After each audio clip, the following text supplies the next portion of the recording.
What is up, everybody?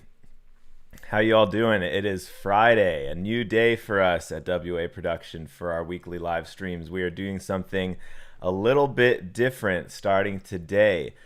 We are not going to be ending our track feedback sessions. We are going to keep doing that. Everybody goes and appreciate the feedback, so we're going to keep giving that to you as much as possible.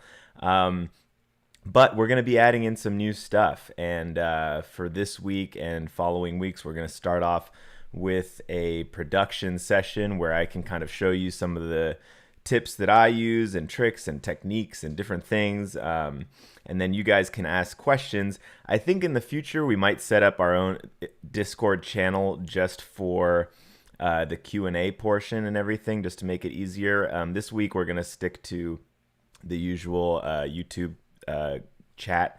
That's the easiest place for me to interact with everybody, but I think maybe next week we'll have our own Discord channel separate where you guys can submit any questions and stuff like that so that people on can participate and all of that.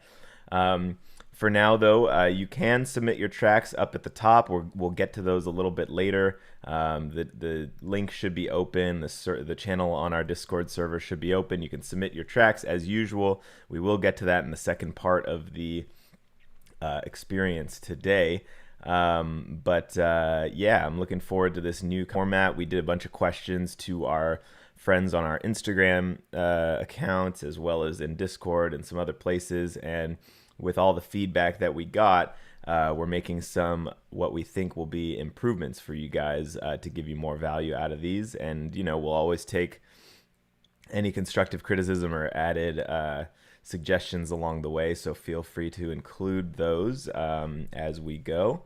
But yeah, I'm looking forward to kind of doing things a little bit differently. I just noticed I think I need to do something real quick so that you guys can see the right screen. 1 second. Let me see how this is going to work. All right.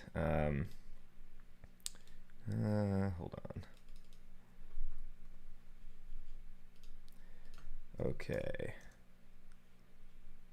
That is not quite what I wanted. Interesting.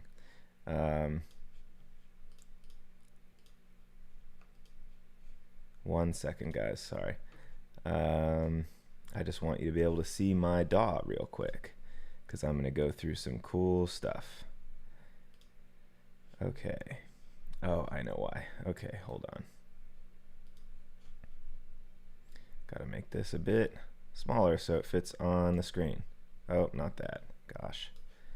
Bear with me, guys. We're doing some new things this week, and I will have this working in 1 moment. Aha, there we go. That's what I wanted to do. All right. Thank you for your patience, guys. Now, I believe if I do this, there we go. There's my DAW. Awesome. All right, guys. So, having set that all up, next time we will be a little bit more organized. But, yeah, feel free to submit on the feedback channel. I'll get to those in a little bit. But today I'm going to start off with a session in Ableton Live.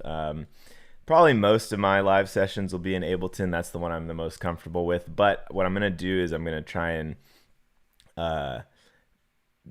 give pointers and things that are not Ableton specific. You should be able to take anything that I'm showing you here and use it in whatever DAW you're doing, whatever your preference is. I'm not one of those people who's like, you have to be using Ableton or you have to be using FL or anything like that.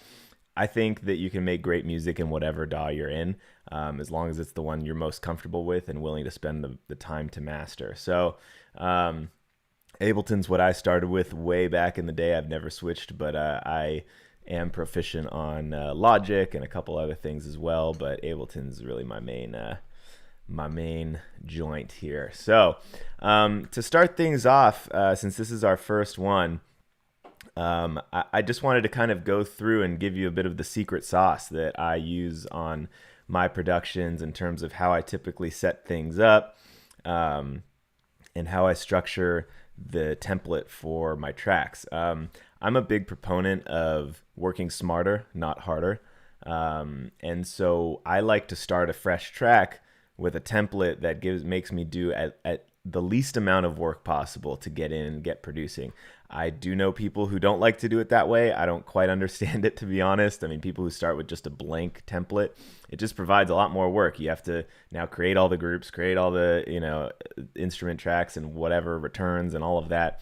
So I like to start with as much done as possible. Over the years and pretty much all the time, I'm constantly evolving this as I get new plugins and new strategies, and there's new features in Ableton and stuff like that. But generally, I kind of start with a template when I'm starting a new track. This is actually a bit more pared down than it used to be. I found one downside of having a pretty in-depth template is that it uses a lot of CPU. So one caveat I'll say beforehand is that if you don't have a great computer, you probably can't use my template. It has a lot of stuff in it already, and so it can get pretty bogged down once you start. I used to have even more, but I actually simplified it because I found, I have all these plugins and effects and stuff already in there, and then it kind of just like overuses the CPU to start with. So anyway, I'm just going to go through a rundown, and if you guys have any questions, throw them in the YouTube chat. Unfortunately, if you're on Facebook, it's just too hard for me to look at two different things, so maybe you should switch over to the YouTube chat. But I'm going to look there, and then that's why maybe starting next week, I'll just do it through Discord. So as you can see here, I've got different groups. I've got all my returns and everything set up. So everybody has their own way of doing this. I'm not saying my way is right. And one thing I do want to preface by saying is that something I definitely used to do and still am tempted to do sometimes is like you see how somebody that you respect or whatever does something, and then you just like copy it. I mean, yeah, you can take techniques from people and go ahead, steal my techniques or whatever, but like understand that there's not one right way to do things, and that copying things just for the sake of copying things, like if you don't understand why they're doing it, it often leads you the wrong direction, because they've developed this technique over time and they understand why they're doing it, and they can tweak it as necessary for each song. But if you're just copy pasting that and then just leaving it for all your songs, then it may not be the best method, because you don't really understand why you're doing it or what it does. So, all right, that spiel being said, so I've got my groups here. Typically, I have a drums group, bass group, synths group, leads group, orchestra group, Vox lead, Vox backing, and FX group. This can change depending on the song. Sometimes I don't have any vocals or whatever, and I'll delete those. But, some people like to do it a bit differently. Some people, there's a million ways you can do this. This is the way that I've found that I can get the groups to sit nicely together and separate them enough to where they have their own space. So the other thing you'll see up here is a reference group. So what I have here is 3 different reference tracks, and I can basically throw on a few reference tracks that I want to emulate in terms of the mix and everything like that. I probably don't use this as much as I should. Reference tracks, everybody recommends doing it. I need to kind of like force myself to do it, but I think it is helpful. What's cool is that I have set up shortcuts, which is something you can do in Ableton and pretty much any other DAW as far as I'm aware, where if I hit 1, 2, or 3, it'll solo these, so I can just instantly reference back and forth with the various reference tracks that I have here. So I can kind of have my track playing and then go back and forth with them and hear how it compares. But anyway, so that's useful. I have them going just straight to the external out, so you definitely don't want it going to your master, because then it'll actually be processed like the rest of your song. So any reference tracks within your DAW, you want it to go straight out. You don't want it to go through the master, so that's one tip for sure. All right, and so jumping into the drums group. So what I love with the, since Ableton 10, I think 10 brought this along, but groups within groups. I used to have to do this a bit more complicated by routing things and sending them out to return tracks and all this stuff, but now I can group within groups. So inside of my drums group is my kick group and my drums minus the kick. It's not a very creative name, but that's what I've got. I like to have them separated because the kick often includes for me an 808 and a kick or something layered there, so I can kind of get those to glue together nicely by, like you'll see here on my kick group, I've got Soundtoys Decapitator, which I really love. Gives it a lot of really good kind of analog sound and glues things together with like a nice overtones and saturation. Then I've got a glue compressor, which I can get things to sit nicely together. And then I do really like the Neutron plugins from Isotope. Oh, nope, thanks. I can throw that on there and kind of get it to sound the way I want it to.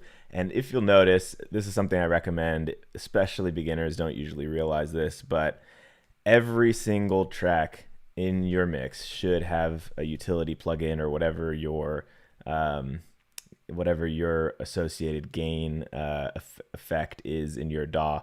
The reason for that is that when you're mixing and getting your song to sound good and all of that, if you're using these, the track volume sliders, it becomes really complicated, because if you start automating those, which you probably will want to, once you have done that, now you've got these automated things at the end of your chain.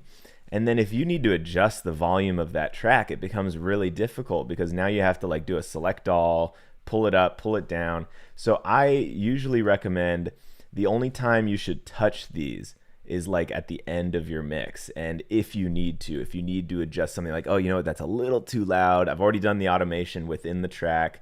And then, doing, up and down or whatever at the end a little bit. But within the tracks, within the groups, this is what you want to automate. This is what you want to use to adjust your volume, because this you can copy, you can paste it. You can have 7 of these if you want at the end of your track if you don't want to mess with it.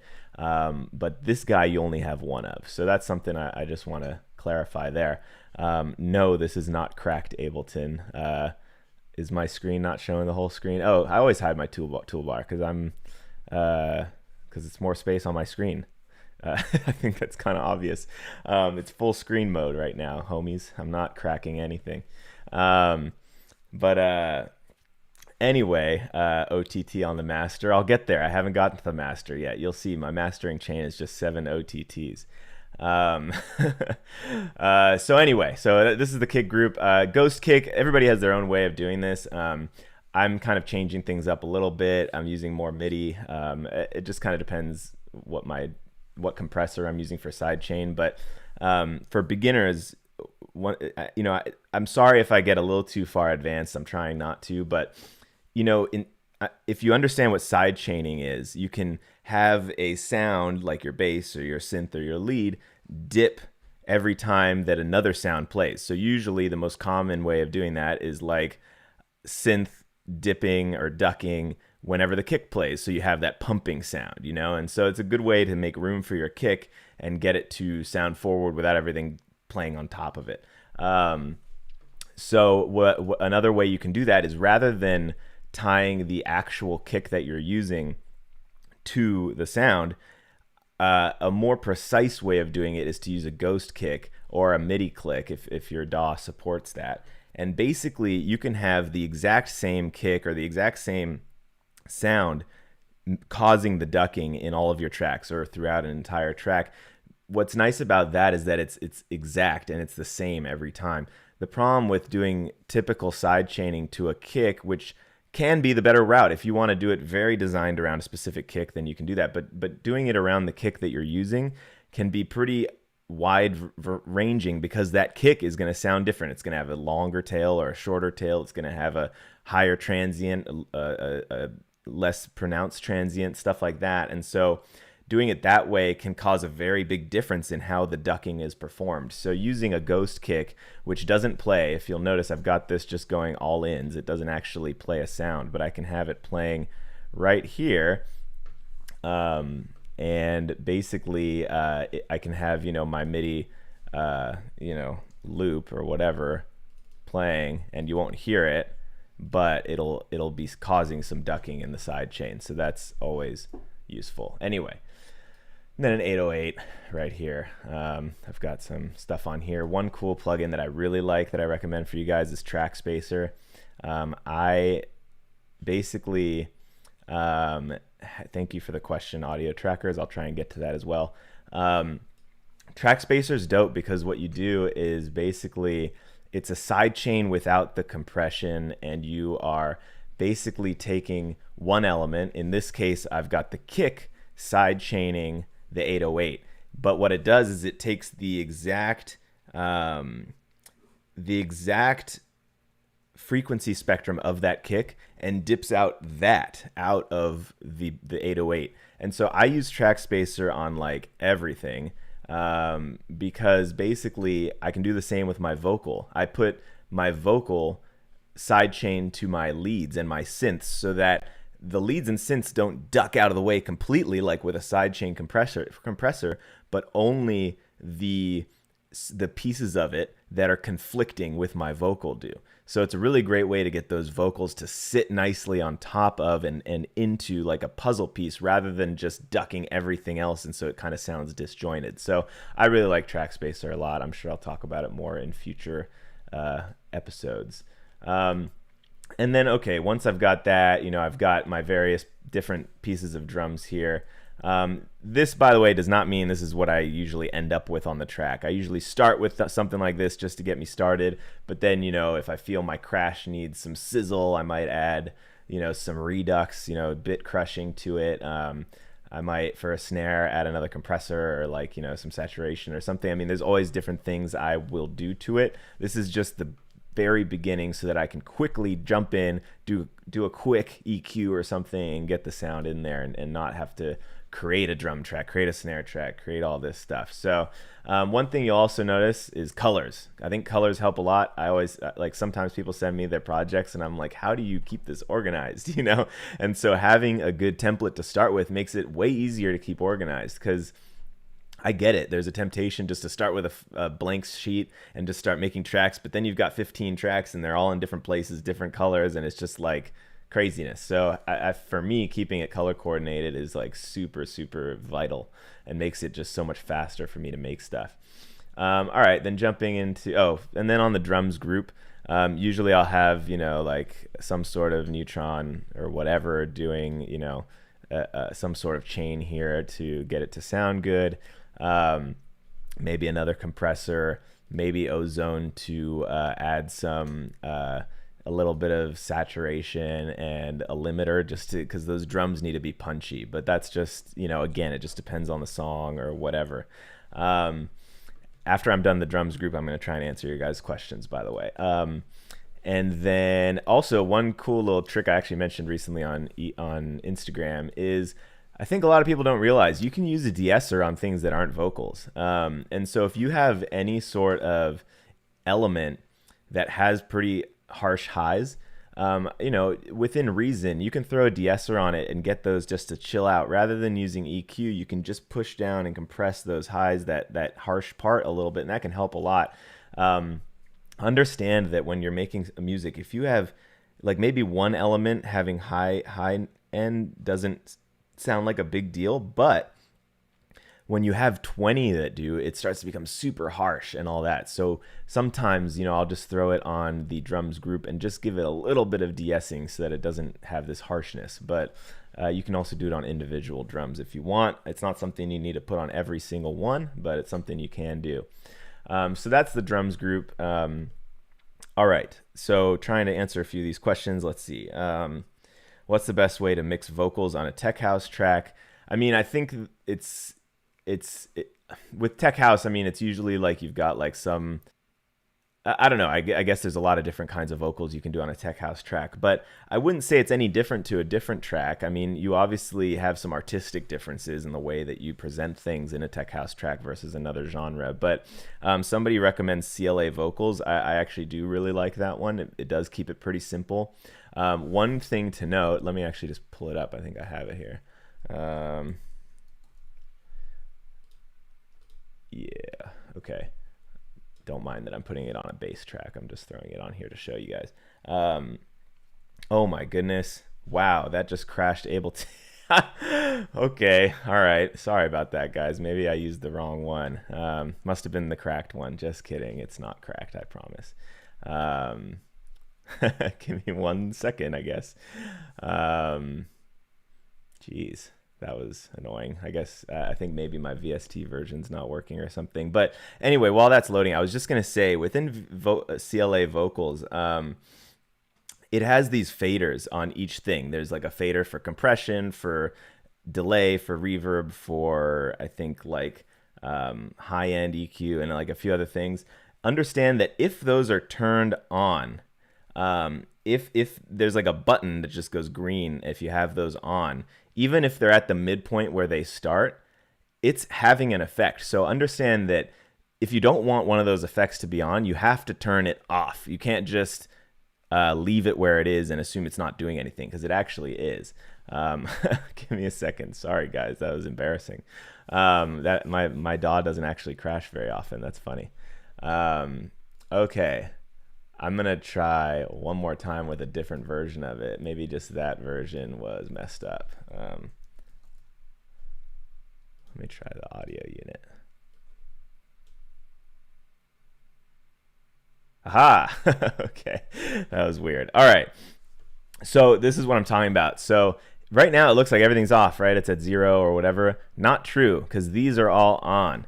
To get it off, you have to make sure that the color is off. Otherwise, it actually is having an effect no matter where it is on here. So just understand that. But this is really cool. You can do some cool stuff, adding lows, adding high end, some compression. I usually don't use the compressor because I'll use the compressor separately. I usually also don't use the reverb and delay. I'm not a big fan of doing everything within one plugin, but you can. I do often use this. I do like the spread sound. Overdoing it can make it kind of crazy, but honestly, CLA vocals is a great way to get your vocals sounding professional. Getting that wide, crisp sound in your vocal. I think a lot of beginner producers don't do a great job of that. This is one pretty cool way to do it. So anyway, that's a side note, I guess. I hope that helps. Fury, should we sidechain the lead vocals reverb with the synth or kick? Yeah, depends. The lead vocals reverb, that maybe is one of the ones I would say to question. The answer is maybe, and if you are going to, unless you're trying to have it creative and like make it a super obvious effect, I would do it super slightly just to kind of make a little room for the kick. But usually it doesn't. Like the lead vocal shouldn't, like the reverb on it, which should usually be high pass, doesn't like counteract the kick too much. So that's one where I'd be questionable, but typically, yeah, I would say that most of your reverbs and stuff should have a sidechain on it usually, because those can end up making things pretty muddy if they're covering up and just playing sustained without any ducking or anything like that. But it does depend on the genre and style and all that. Okay, gotcha, guys. So moving right along. Gonna jump into the bass. The rest of the groups are less complicated than the drums, because the drums are pretty standard. I have all of these in here already, and then I usually have a MIDI track that's ready to go, so I can throw on another, and that's within every group. If you'll see, I've got a MIDI bass. You know, I don't use a certain plugin for all my basses, you know, so what I'll do is I'll just have a MIDI track that I can then just throw a bass on it, and I'm good to go. All right, so in the bass group, now you'll really see where I'm using track spacer. So on the group, you'll see that I have the lead vocals, the drums, the kick, and the leads all side chaining the bass. This took me a long time to develop. I have these settings dialed in pretty cleanly. Don't go out there and just try to copy this necessarily, because it might end up with way too much ducking and all this stuff. But the overall point here, and you don't need to use track spacer to do this, but I want the bass. The bass is not as important to me as the lead vocal, the drums, the kick, or the leads. And so I want the leads and drums to duck not the entire sound of the bass. Like I wouldn't put a sidechain compressor on here, but I do want the specific frequencies that are found in the lead vocal to be ducked out of the bass, because I don't want the bass to occupy that space too much, because I want the vocal to sit there. So this is partly a key to getting your song to sound like a mixed song rather than different elements stacked on top of each other. So that's one technique there. But there's not much else going on the bass group. I do have Shaper Box too, which I like. But I don't always use that. I might use a different sidechain plugin. I might use one of ours, Dodge Pro or something, depending on the song. Anyway, so that's that part. It's gonna be pretty similar to the rest of these, just different things that are I leave the synths and bass and the leads pretty open in terms, because those can be so different depending on the song. I don't have a lot of like predetermined plugins and effects on them because it's totally different for every song. But anyway, so these are going to be pretty similar. And then the leads, you'll notice I have a little bit less stuff sidechaining that because leads are pretty important. But I do want the lead vocal and the drums to dip those out a little bit. All right. And then orchestra. I see a lot of people do this a bit differently. Some people have like a keys group or whatever. I just like throwing all my strings and keys and stuff into this, and then if I need to, I can do subgroups as well. But that's just kind of my preference. It's not how you have to do it. And then in the vocals, this is not my vocal chain. Everybody's gonna be like, send me your vocal chain. Again, that's something that I don't like to just throw one vocal chain on things and say it's done. Like I do think. I do have Melodyne, which is an awesome tuning plugin. That's a super key element. No matter who the singer is, you do need to tune their vocals. I do like using Kthere 3, but this is by no means the end of the chain. I will throw on, a lot of different things depending on what the vocal needs, or less things, because if I have a great vocal, I don't want to overdo it for no reason. And then I might have a few different vocal lead elements here. So I've got C4 that I like the way that it does some multi-band compression on it as well. But yeah, again, I'm leaving it kind of open, and I have a similar thing here with the backing vocals. So backing vocals, the only difference here is you do actually process them a bit differently, because a lot of times backing vocals, you want to have less high end. You want the lead vocal to shine in the high end, so you have the backing vocals a little more subdued, maybe a little bit more reverb on them and stuff like that. But here what I do have is track spacer again, and the reason I have that is because I have the lead vocal side chaining the backing vocal, because I don't want the backing vocal to overshine the lead vocal. So I have that dipped out a little bit, but nothing else is sidechaining the backing vocal, because nothing else in my mix is really more important than that. So anyway, that's how I do it, and that's just one way to do it. But and then I've got an effects group down here. That'll just be where I put all my risers and all my effects shots and whatever else. This I do have sidechained by quite a few things. But why do I have this here? Oh, this was my test CLA one. All right, so that's generally the groups I've got up here. I'm not going to do too much more here, but I'm looking at questions here. What is my favorite artist? Gosh, that's a very difficult question to ask. I don't know. I mean, if I love so much different kinds of music, man, and there's so many inspiring different kinds of artists out there. It'd be really hard for me to name one, but all time, I mean, I'm a huge fan of Skrillex, and yeah, if I had to throw out one, I guess it would be him. But I mean, there's so many, man. I mean, I like pop music too. I like all sorts of stuff. So what is a chain? I think he's asking what a chain is, not what a side chain is. So a chain, I just meant a lot of people are like, what is your mastering chain? And it's just like a chain of plugins that you use on every master, on every vocal or whatever. This can be considered a chain. Melodyne, Kthere, utility. If I combine these into a group and made this a chain, I could name this my vocal chain or whatever. It's just a series of effects that you put on a track that you consider a chain. Anyway, so that would be a chain. A side chain is when you, maybe I'll teach this in another tutorial, but I think a lot of people already know it. It's just when you have something connected to something else, and basically one thing is telling another thing how to act. And so the most common way to do that is having a kick telling another sound to duck out every time there's a kick. So that's what creates that pumping sound. Next, starting with an empty or with a template, which one is better? I think I've made it clear. I believe that with a template is better, but look, I mean, it's up to you, whatever works for you. I just think for me, I don't have a lot of time, so I want to use something that gets me producing as fast as possible. And for me, that's having a template that's ready to go. Skrillex, wow, bro. Yeah, I know. I guess not the most creative choice, but I mean, he's pretty amazing. maybe I'm old. I don't know. I met him too, so that helps. So, all right. And then down here, just to quickly go over my my sends and return tracks. So this is what I start with. Sometimes I change these depending on the tracks. Sometimes I don't use all these, but you know, Ableton lets you have however many are here, 12, I think. So I use them all. So you know, you don't have to do it this way, but you know, usually I have a short, a medium, and like a really short reverb in case I want to just throw a little bit of something on like a snare, or you know, I don't want to have like a huge reverb. But these are a few. Sometimes I'll add a special reverb for like a crazy sound where I want one that sounds like it like exploded in space or something like that, but that'll be like a separate thing.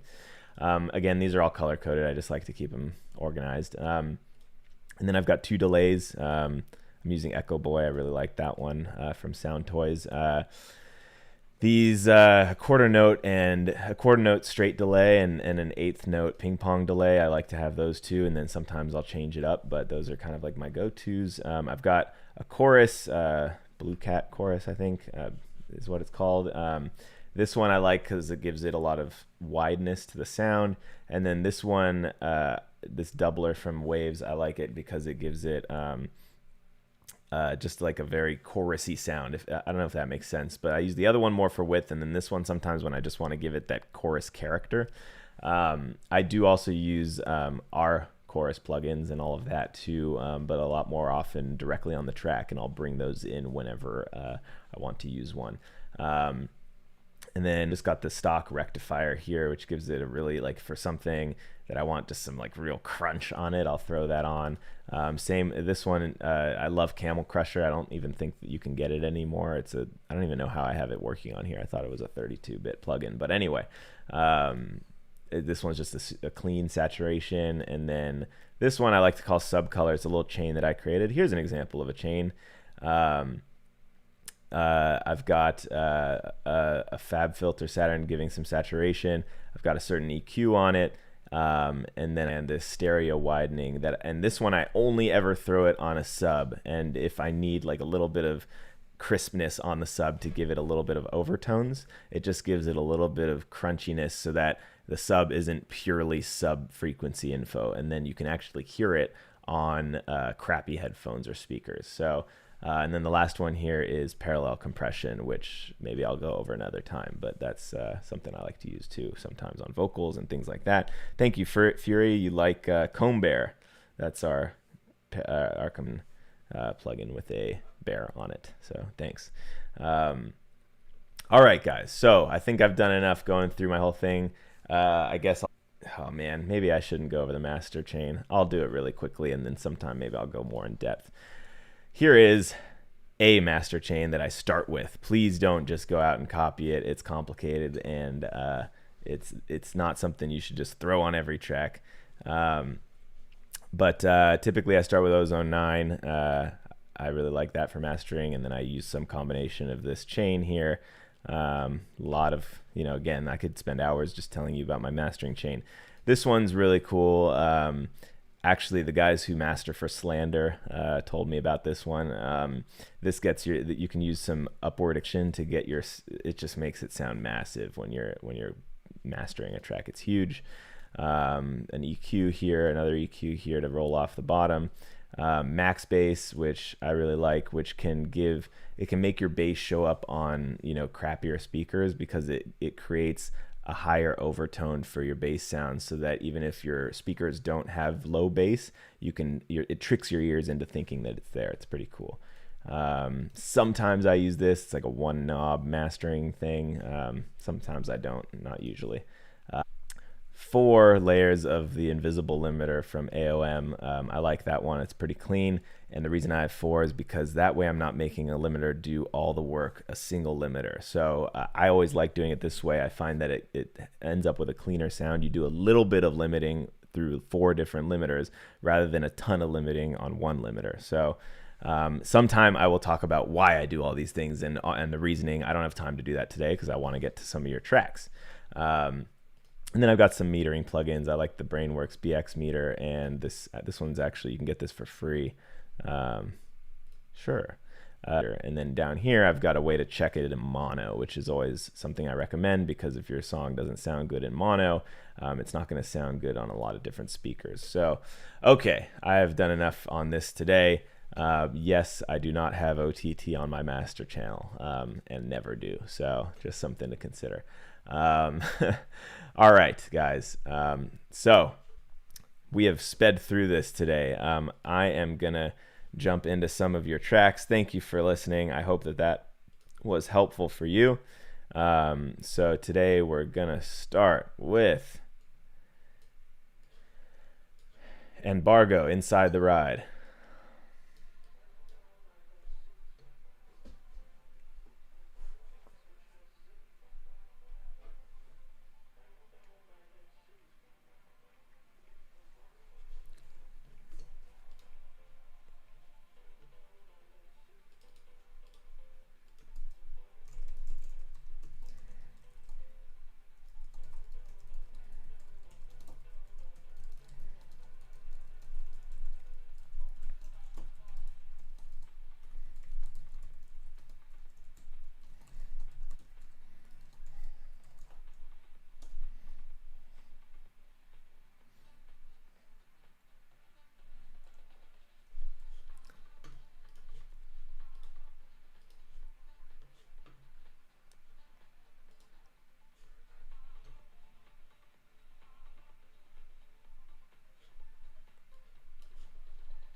You guys can't hear that? Oh my goodness. That's annoying because it's a great song. Shoot. Don't worry, I'll go a little late today. I wonder why you can't hear that. It looks like it's right.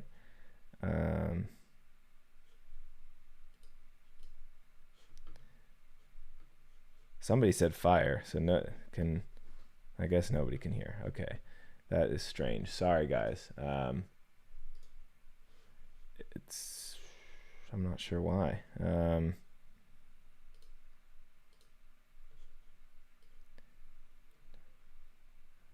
is weird.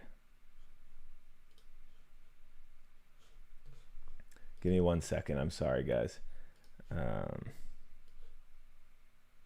Yes, Fury, I know. I do this every week, and it's strange.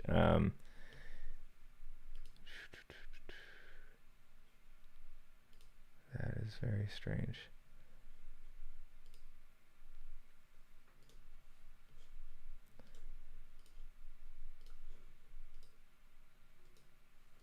Huh. Okay, guys, bear with me. I'm sorry.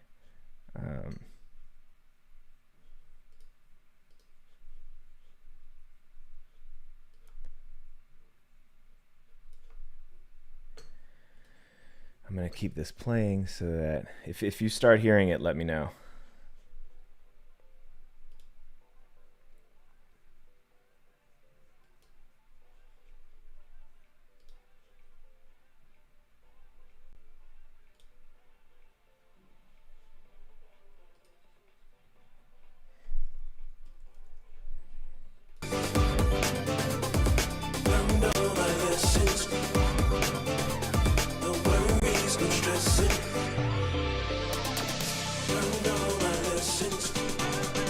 Can you guys hear now? Give me a chat in the chat if you can. Sorry about that. That's so weird. I literally just added the exact same audio device again, and it seems to be working. So I'm going to start that over. No worries, no stressing. Learned all my lessons. No worries, no stressing. Learned all my lessons. No worries, no stressing.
All right, that was sick. Really, really good. Great way to start off this week's feedback. I love that. That's awesome. I do have a few comments that I think would just take it to the next level, but it's really good.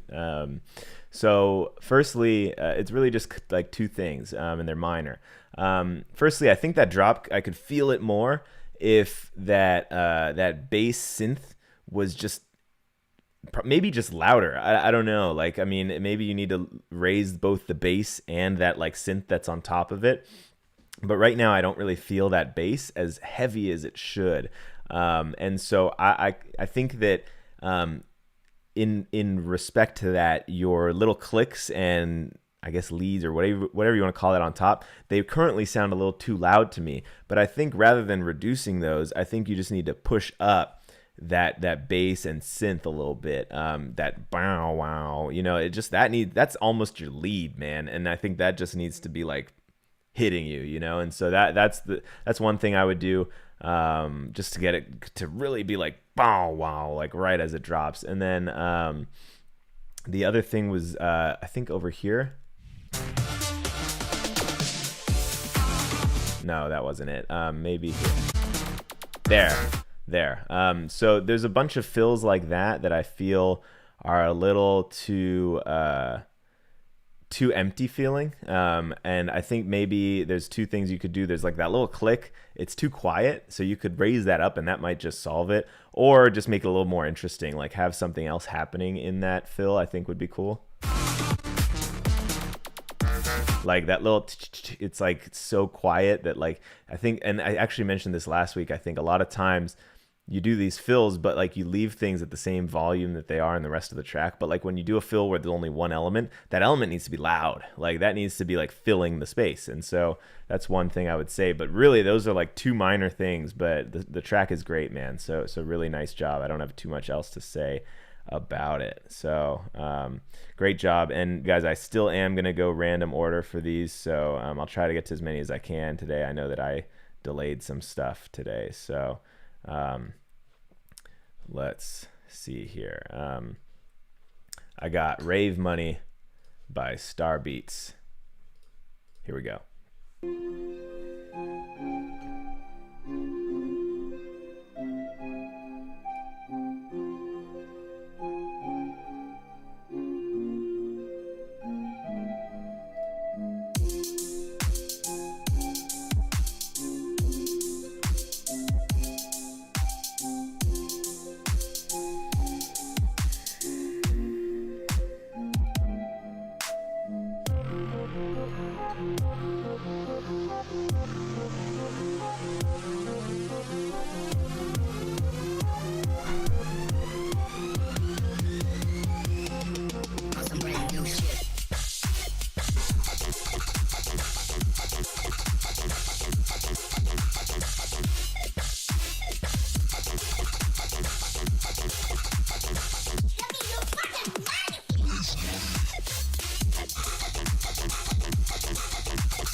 Okay, so that was awesome. Really great sound design. I do think there's some stuff you can improve to take it to the next level, but I really like that. I mean, the sound design is awesome. You've got some really awesome sounds in there.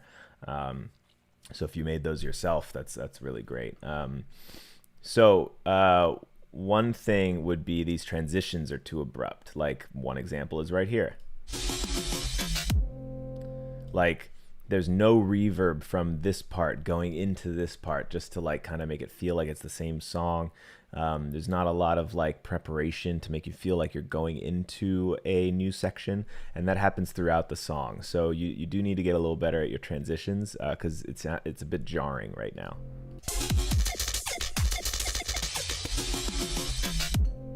Yeah, it just sounds like two different songs almost there. So improve on that, and then just generally your breakdown sections, like the intro and parts that aren't the drop. I just feel like, and this is something I've dealt with and a lot of producers deal with, but you get so excited about the drop that the rest of the song just doesn't live up to it. And so I think the rest of your song, it needs a little bit of work. I think it's a little underwhelming versus the drop, which is really exciting. So I would just try and focus on those other sections to just get them to be super interesting and build that anticipation for the drop, but just get them to be more interesting. One other thing that I hear a lot of dubstep and trap producers and stuff do, including a guy I know who's now a pretty well-known dubstep producer, but he at first was making this mistake. You have these huge kicks and snares in dubstep and rhythm, but you don't need to use them in the non-drop part, or you can make them more relaxed in the non-drop part. I mean, it just sounds so sterile when you use these massive kicks and snares in the part that is not massive. Like you've got these pretty chill breakdowns and you've got these massive kicks and snares. Use a different kick, use a different snare. Like there's no rule that means you can only use one kick in your track.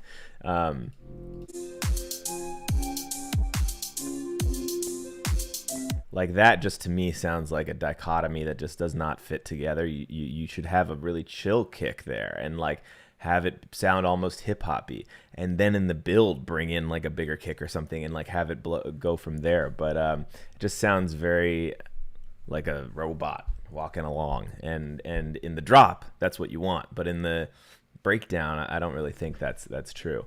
So that's what I would do if I were you. But anyway, it's really cool. You got some great sounds. You just kind of need to polish it up and get the whole track on the same level as the drop. Okay. Pony. If I can get it. Man, I'm really bad at this lately. Oh, no. Okay. Oh, gosh. I got the spinny wheel of death. Come here. Okay. Oh, no. There we go. Sorry, guys. Thank you for bearing with me. I will get better at this as the weeks go on. Let's see. Pony, hold on to me.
But just hold on to me.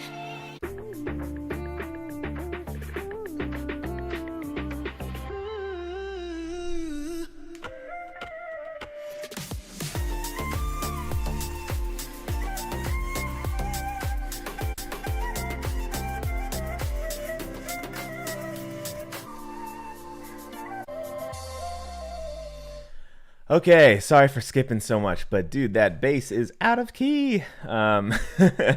So you've got this guitar loop or whatever, and I'm assuming it's sampled or something. And that is, I mean, you need your bass to follow that loop or that melody, that progression, plain and simple. The same as the vocal progression. That the first note of your bass line is right, and then the second note is wrong, and it's just it kind of hurts when you've got a good ear for this thing. It's hard to listen to, but so fix that. You basically are going bum bum bum bum.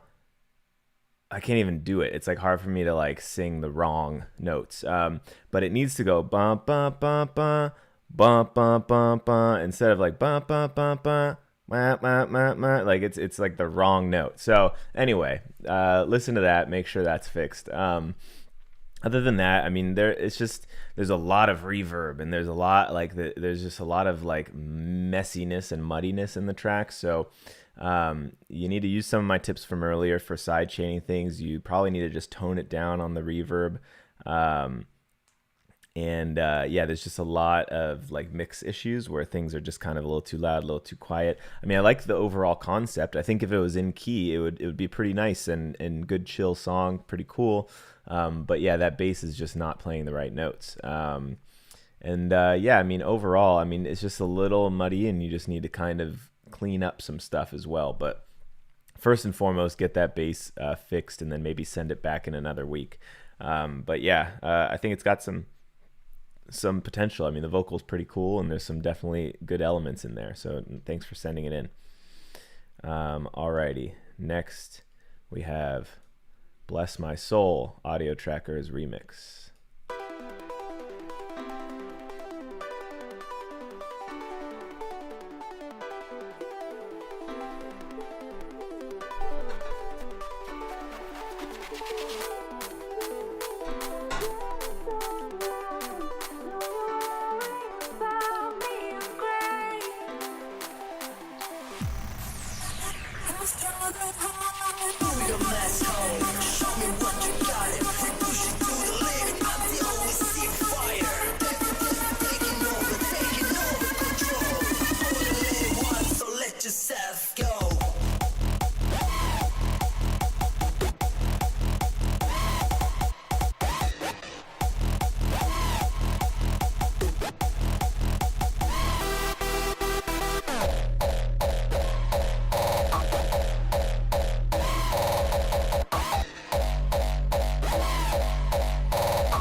Nice. All right. So there's a lot of good stuff happening there. I think you have some really cool sounds. That hardstyle kick and a lot of things that you do there are great.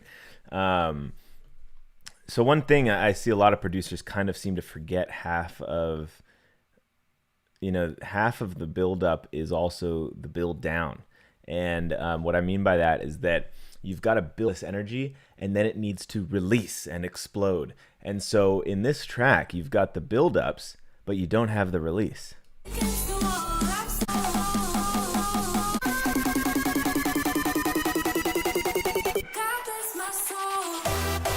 So there's nothing that happens when it drops other than the music.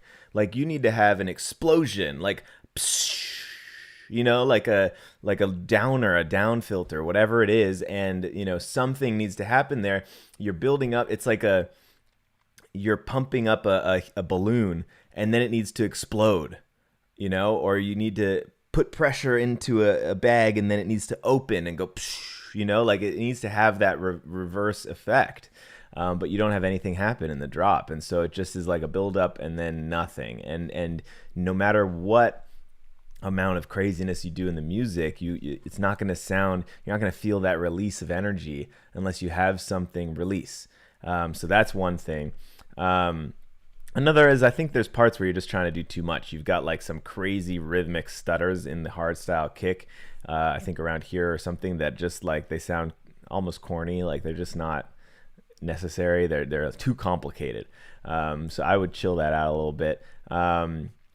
Mix wise, I mean, there's a lot of things. I mean, this sounds like it's not mixed, so it probably isn't.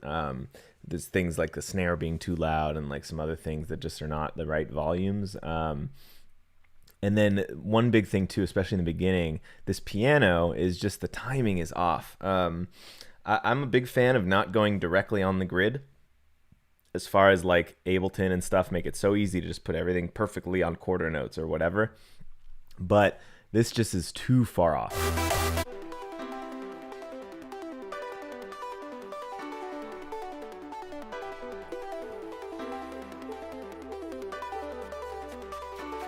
The second and fourth note are playing too early. The second and fourth chord. It's just way too early. So you can have them play a little early to give it a certain feel, or a little late to give it a certain feel, but that far is just, it sounds wrong. So definitely tighten that up a bit. But overall, it's pretty cool. You've got a lot of great sounds. I think you just need to tighten up the whole song a little bit more and get it sounding a little bit more focused. But nice job. Okay, we've got ID, one of my favorite songs, ID, from Ike, or E exclamation point K3. However I'm supposed to say that. Sorry. You can correct me in the chat and I'll never do it again, but I probably will. ID Quest.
All right.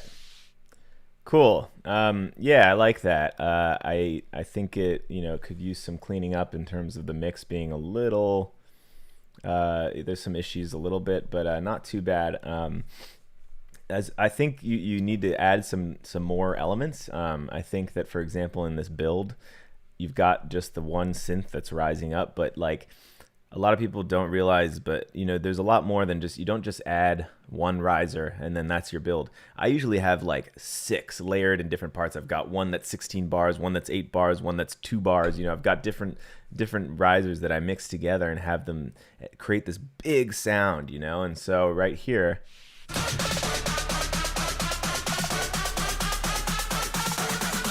like all you've got happening are, as far as riser, is that synth that's rising up and the snare. But you know, I would put something below that, like a sub that also rises along with it, or something like that, because it just sounds kind of thin right now. And that's kind of how I felt throughout the track. Sometimes there's pieces where you could add some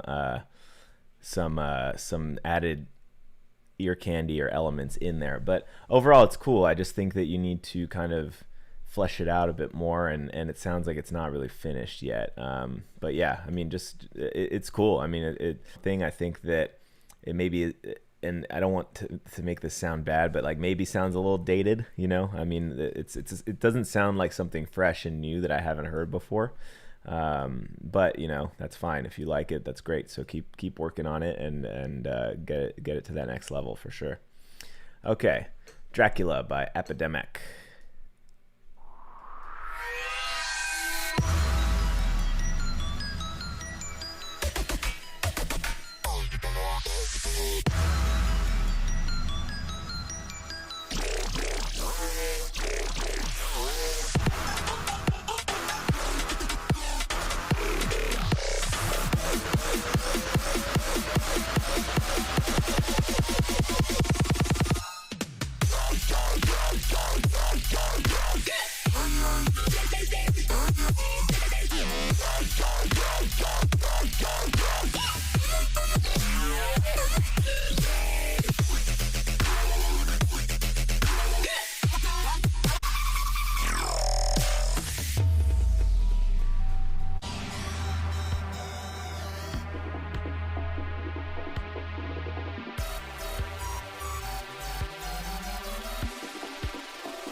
Okay, so that's really cool. A lot of really awesome sound design. The mix is actually quite good for the most part, and yeah, I mean, it's heavy. That's awesome. So you do a great job of having a lot of good fills and ear candy and stuff, but I think you need a little bit more. I'm trying to remember where, but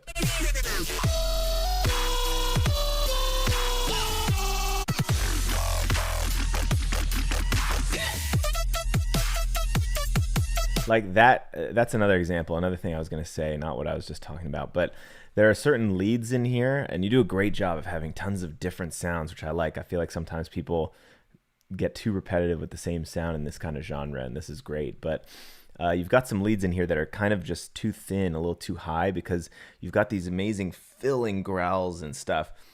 You've got it juxtaposed next to these kind of like thin leads, which makes it kind of feel empty. And so I would layer this or do something with it. like, because there all it is like a sub and that super high lead. I would throw it like, I'd maybe just have it an octave down layered with it, or have another sound layered with it that's lower, or thicken it up somehow, because it just sounds super thin. In this song, nothing should sound thin, you know? I mean, this is just not a thin song. And then same in this kind of part. Like, there's some parts like this, I think you should throw more reverb on. And this is kind of like a reverby, dark kind of sound, but then you've got this very thin kind of dry sound here. That lead, I mean, that should have way more reverb on it, in my opinion. But anyway, overall, it's really good. I just think there's some tweak to really make it sound like a cohesive track, but nice job. Okay, now we've got dub speed, melodic rhythm. I guess Fridays are the day for rhythm and dubstep. You guys come out of the woodworks on Fridays. I don't know, but it seems like a big genre today.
All right, so that's really cool. I haven't heard a lot of melodic rhythm, but okay. So my one thing, I like that drop, but it just feels like two different songs. Like, it really was unexpected the way that drop went, and almost in like a jarring way. It just, I was not expecting that for whatever reason. And so, and also what didn't help, I think, is that you came in without any percussion, and it almost sounded like you forgot it. I was like, did he forget to put in the kick? But then it came in. I think maybe as like a secondary drop or something to switch things up, that would work. But I think maybe, you know, this is obviously a work in progress. You only been doing it a few days. I would maybe, for the first drop, use something that's more expected, and then maybe switch it up with this one. I don't know. I mean, mess around with it and see. It just was kind of a jarring experience. I mean, it just sounded like two different songs, kind of. Other than that, I mean, it's really good. I really like the sounds. I do think your sub is like too chill. I think that you need to make that feel heavier, whether that's just by making it louder and compressing and adding some saturation or some layering to it. I think that it needs to really, I mean, this is rhythm, right? You know, so you need to feel that. But other than that, I mean, it's really cool. I just think that getting those two to sound like one cohesive track is part of it. So, but I mean, really awesome idea. I like these kind of genre bending ideas where you kind of create something that isn't super common, and I think this is something to definitely pursue. But I just think you need to kind of work on getting those things to sit well together. Happy birthday, Belina. I hope I said that right, but thank you for joining us on your birthday. That's very nice of you, and I'm sure it's the best birthday ever now that I have wished you happy birthday. So Anyway, guys, I have gone quite a bit over today because I messed up a few things, but I promise next time we'll do better. Like I said, I think I'm going to make another Discord channel so that we can have all of the Q&A and everything in one place for everybody, whether you're on Facebook or YouTube or wherever.